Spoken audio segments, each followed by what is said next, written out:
welcome back to the deep dive.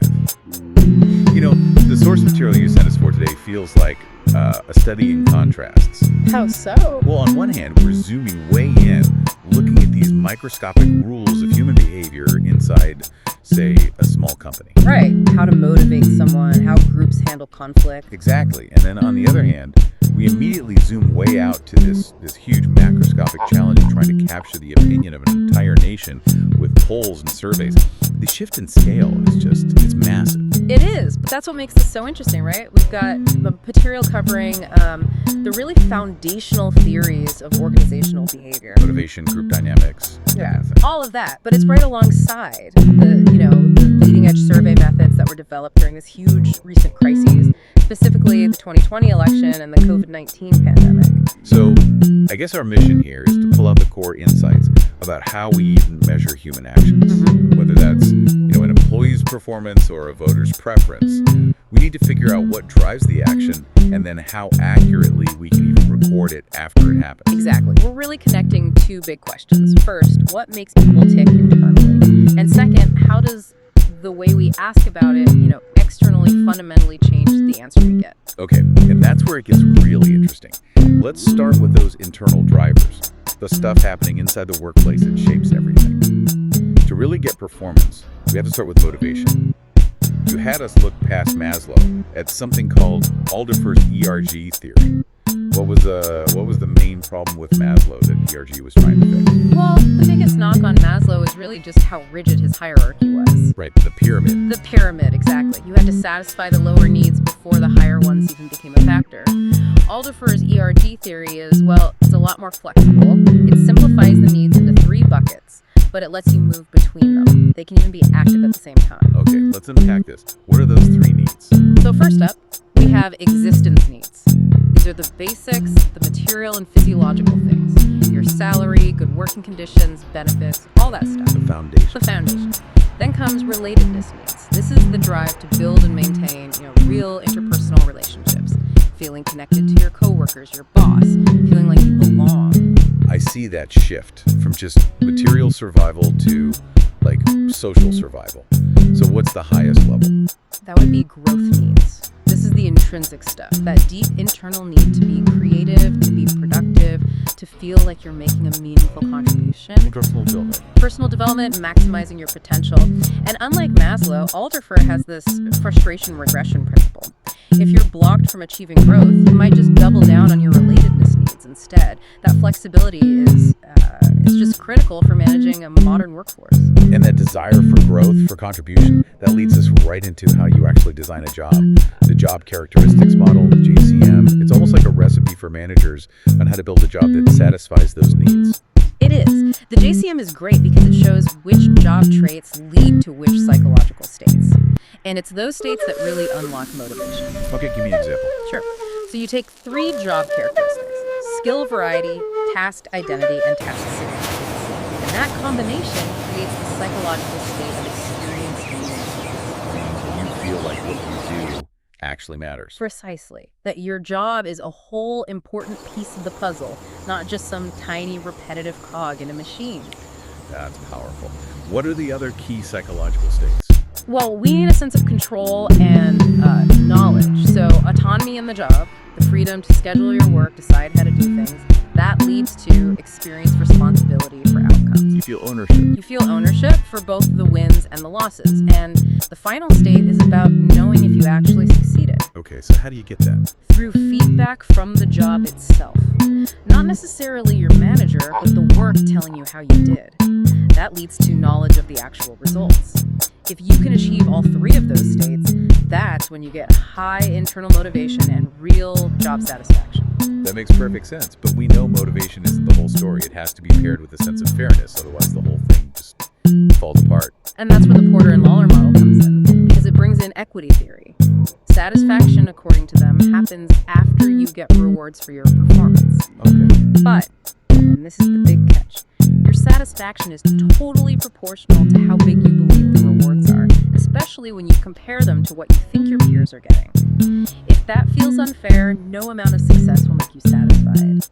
So, if it's all based on perceived fairness, how does a manager deal with an employee who's just wrong about how hard their peers are working. I mean, that feels like you're fighting a losing battle against bias. It just shows how absolutely critical transparent communication is. Because if managers are always taking credit for wins or, blaming their team for failures, you get something way worse than low satisfaction. What's that?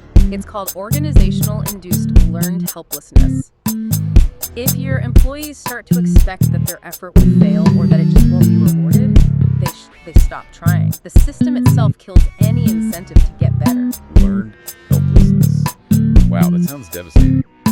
So speaking of organizational health, let's talk about the kind of leadership you need to navigate all this, especially in a crisis. The sources mention two main styles. Yes, they draw a line between transactional leadership and transformational leadership, but they're also clear that the best leaders blend the two. Okay, so what's transactional? Transactional is all about efficiency, task accomplishment, setting clear goals, and rewarding performance based on those goals. It's the exchange, the deal. And transformational is the bigger picture. Exactly. It's focused on influence, on managing big institutional changes, building a shared vision that gets everyone excited. It's about inspiring the team to buy into something bigger than just their to-do list. And in a crisis, you need both. You absolutely need both. You need someone who can reward the immediate tasks to keep things moving, but also paint that picture of where you're all going in the long run. And when those motivations or those visions clash, well, that's when you get conflict. The sources gave us a really clean framework for this, the Thomas and Kilman taxonomy. It's so useful because it maps out conflict strategies based on two things. Assertiveness, how much you try to get what you want, versus cooperativeness, how much you try to help the other person get what they want. And that matrix gives us 5 different styles. Right. High assertiveness, low cooperativeness. You're competing. Okay. Low on both, that's avoiding. High on both, where you're trying to find a win-win, that's collaborating. What are the others? If you give up your own needs for the other person, that's accommodating. And right in the middle, splitting the difference, that's compromise. Just knowing your own default style. So moving from conflict to consensus, the last internal piece is making sure that when groups do make decisions, they're actually high-quality decisions, not just mediocrity by committee. Yeah. For high-quality decisions, you need two things, and they're non-negotiable. First is diversity. different experiences, different skills. All of it. Because groups that are too similar, they tend to have the same blind spots. And second, maybe even more important, is psychological safety. People have to feel completely safe to speak up, to disagree, to throw out a crazy idea. Because if that safety isn't there, you just get groupthink. You get conformity. You do, and we have that classic experiment from the 1930s that shows just how deep that urge to conform runs. Sharif's experiment. Sharif's 1936 experiment, yeah. It used the autokinetic effect, where a tiny stationary dot of light in a totally dark room looks like it's moving. When people were asked to guess how far it moved, alone they gave different answers. But in a group, they quickly changed their answers to match the group consensus. And the scary part is, they weren't just saying it. Their brains actually started seeing the movement differently to conform. That is unnerving. It really shows how deeply wired we are to go along with the group. And that underlying human complexity, that urge to conform, the fear of being judged, that is exactly why measuring the external world is such a monumental challenge. Right. When we go from the small office team to trying to survey an entire country, the problems just multiply. They really do. So now we pivot from the cubicle to the census. Okay, let's unpack this. The very first problem is just getting people to even answer the survey. Non-response is a huge issue. Non-response is the silent killer of good data. And the sources confirm it's a problem that's getting worse, mostly because people are so concerned about privacy and confidentiality, especially if they think it's a government survey. So researchers have to become, behavioral scientists just to get people to open an envelope? Pretty much. That's why you see these really elaborate experiments with different survey modes, like the Nebraska Annual Social Indicators Survey. They tested everything, didn't they? Everything. Web only, mail only, sending both at the same time, or that web push method where they mail you a letter telling you to go to a website. And that connects to the qualitative stuff where they actually talk to non-respondents. Yes, the ethnographic research. They're doing these deep interviews, not about the survey questions, but about the process. Literally watching how people sort their mail, what visual cues on an envelope make them decide to open it versus, tossing it in the recycling. Wow. It's micropsychology for junk mail. Basically, yeah. Yeah. And those tiny details matter just as much in how you design the questions themselves. I'm thinking something that seems simple, like a self-rated mental health item. With the options like excellent, very good, good, fair, and poor. Right, it seems obvious, but is it? Well, no. Just like with self-rated health, we need constant research to make sure those specific words, those labels, are still valid. The meaning of good versus very good can shift depending on culture or recent events. The way we ask really does determine the answer we get. And we saw a perfect example of this with the study on abortion attitudes and how just the number of choices you give someone changes everything. Oh, that was a fantastic experiment. They compared a simple yes-no, an agree-disagree, a 4-point scale, and a 6-point scale. And the conclusion was just crystal clear. Which was? Adding points to the rating scale reveals much greater complexity in how people actually feel. A simple yes-no just erases all the nuance, all the people who have conditional or, it depends kind of views. The scale forces them into a box. That brings up a really technical but important point about unipolar versus bipolar scales. Yeah. How do those formats affect the results? So a unipolar scale measures intensity from 0 up. Think not at all satisfied to extremely satisfied. A bipolar scale measures along two opposing sides, so it usually runs from a negative number through a neutral 0 to a positive number, like -2 to +2. And what did the research find? Which one is better? For most topics, the unipolar scales, especially when all the points are fully labeled, tend to have higher validity. But, and this is a key exception, the sources found that bipolar formats might actually have higher validity for political issues. Why is that? The thinking is that political alignment is naturally oppositional. It benefits from having a clear negative and positive side with a true neutral point in the middle. These technical challenges, they just exploded during the pandemic. It forced everyone to innovate on the fly. Absolutely.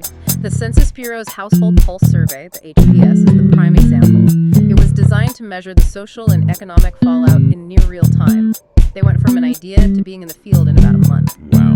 And they couldn't do their normal testing, right? Yeah. The in-person interviews. Right.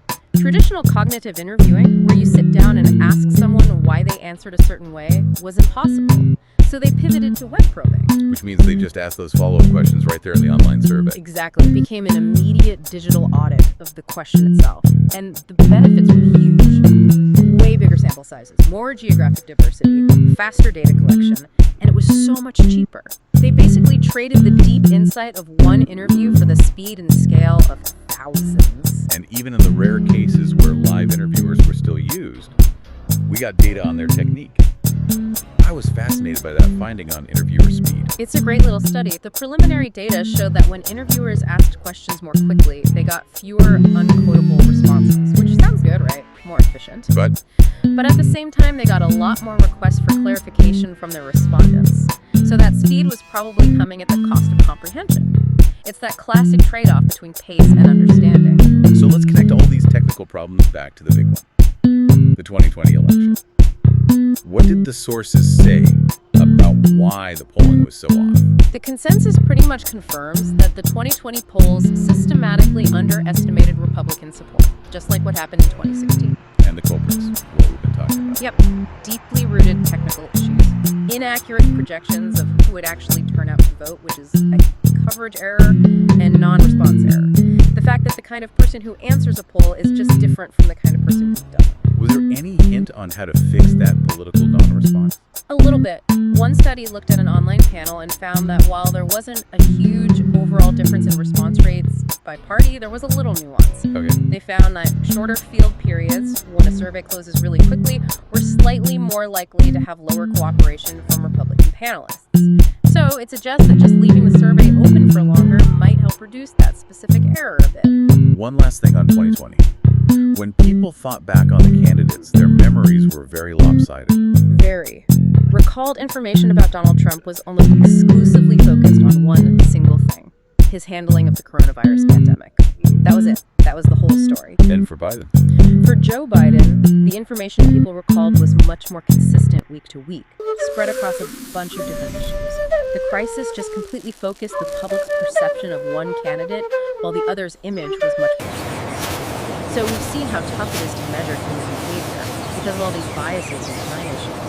But, and this is the hopeful part, When you do get accurate measurement, it can be powerful enough to transform policy and even save lives. And we have a perfect concrete example of this with the opioid crisis. Exactly. This shows the immediate, practical power of good data. The Michigan Opioid Prescribing Engagement Network developed these really strong, evidence-based guidelines for doctors. And what was the result? The result was that across 9 common surgical procedures, doctors prescribed 8 fewer pills per patient. The average prescription dropped from 26 pills to just 18. That is incredible. A clear, measurable change in behavior, driven entirely by collecting better data and turning it into a simple, actionable guideline. It proves that all this effort fighting non-response, arguing about scales, studying biases, is absolutely worth it. It moves measurement from just an academic exercise to a public health tool. It's a public health necessity. A powerful way to wrap up the core of our dive. #outro. So we've really tracked the human experience today from 2 different angles. We started with the internal dynamics of motivation and conflict in a group, and we ended with the external challenge of getting precise measurements of an entire population during a crisis. And the lesson that keeps coming up is just how critical the design of the interaction is. Whether you're in a team meeting or you're running a national poll, the outcome depends entirely on how the questions are asked, how the responses are structured, and how they're interpreted in the end. Because you always have to account for the human element. You always have to remember that human behavior is just full of bias and variance. From the employee feeling that learned helplessness to the citizen who won't answer a survey because they're worried about privacy. Which brings us to our final provocative thought for you. If we know that something as simple as changing the type of rating scale can alter a person's recorded opinion on a huge political issue, and we know that our own motivation at work is based on how we perceive fairness, what does that imply about the stability of your own strongly held beliefs? How much of your objective opinion is really just a function of the measurement structure you're using to think about it or express it? Something to chew on as you move